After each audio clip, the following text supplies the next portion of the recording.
안녕하세요. 저는 김채린이고요. 저는 대학원에서 미학 전공했고 예술과 철학에 대해서 공부를 해왔어요. 근대에 대해서, 근대를 이루는 것은 상당히 많이 있는데 사실 뭐 산업화, 자본주의화, 뭐 크게는 또 전쟁 관련되어 있는 주제를 바탕으로 예술과 철학에 대해서 공부를 하고 있고, 그 철학자들에 관한 이야기를 쓴 철학 이야기라는 책을 집필을 한 적이 있었고, 근대 관련해서 책을 좀 썼고. 보통 이제 미술에 관한 이야기라고 하면은 미술을 어떻게 봐야 하는지라고 질문했을 때 보통 미술의 화법이라든지 어떤 파에 속해 있는지 그 화가가, 그리고 뭐 어떻게 이런 것들을 표현했는가만 집중해서 보는 경향들이 굉장히 많고, 근데 사실 그림을 이해하기 위해서는 그 시대를 이해해야 하고, 또 반대로 시대를 이해하기 위해서 그림처럼 좋은 재료는 없거든요. 그래서 이거와 이런 식의 결합들이 사실 굉장히 필요한데, 또 다른 분들도 이런 시각으로 그림을 보거나 아니면 또 사회를 이해할 때, 어떤 한 시대를 이해할 때 그림을 바탕으로 이해하면 좋겠다라는 생각이 많이 들었어요. 그래서 이런 강좌를 만들게 되었습니다. 그야말로 예술과 인문학이 결합돼서 같이 융합되는 그런 과목인가요?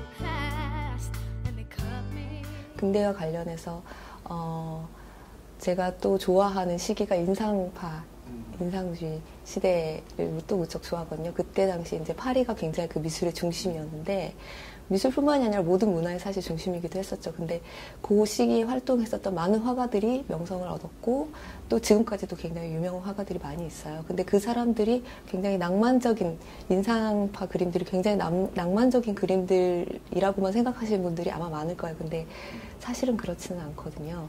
낭만적이기만 한 것이 아니라 굉장히 그 사회를 반영하려고 노력했었고, 심지어 굉장히 낭만주의고 자연주의적인 그림조차도 그 사회를 반영하고 있거든요. 마네와 모네 이렇게 생각하시는 분들 많이 계실 거예요. 특히 이 두 사람이 같은 날을 그린 작품이 있어요. 그러니까 파리가 그때 당시에 굉장히 개혁이 많이 이루어지고 있었고 변화가 엄청나게 많이 이루어지고 있었는데, 그전에 살고 있었던 사람들이 그 새로운 개발들을 굉장히 환영하면서 기뻐했지만 실제로 돈이 많은 사람들에게 밀려서 변두리로 밀려나고 있었던 시기였고, 파리는 반면 그런 사람들을 뒤로 하고 아주 아름다운 카페와 풍광들을 가지게 되었던 시기이기도 했었거든요. 1878년 6월 30일에 축제가, 굉장히 큰 축제가 축제를 하게 되었었는데, 모네는 그때 굉장히 깃발이 펄럭거리고 사람들이 환호하고 있는 모습을 그린 반면, 마네는 뒷골목에서 절름발이었던 한 사람이 그 축제에 참여하지 못하고 뒷골목에서 쫓겨나서 그 뒷골목을 걸어가고 있는, 그 깃발 뒤를 걸어가고 있는 그림이 있거든요. 그 두 그림을 봤을 때 우리가 아름다운 그냥 깃발들의 풍광, 그리고 깃발들을 이 공기 속에서, 이 바람 속에서 깃발이 이렇게 나부끼는 것을 이런 식으로 표현할 수 있었구나라는 측면뿐만이 아니라, 그 시대의 사회상이라든지 그 사회가 우리에게 알려주는 것이 무엇인가, 우리는 거기로부터 무엇을 배워서 우리 지금 이 서울에 무엇을 해야 하는가라는 것을 아마 생각해 볼 수 있는 계기가 될 수 있을 것 같아요.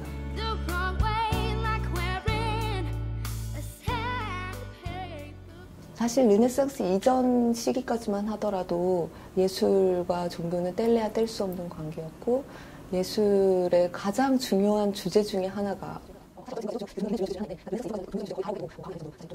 르네상스 시기가 되면서 점점 예술이 종교로부터 독립하게 되는 계기가 있어요.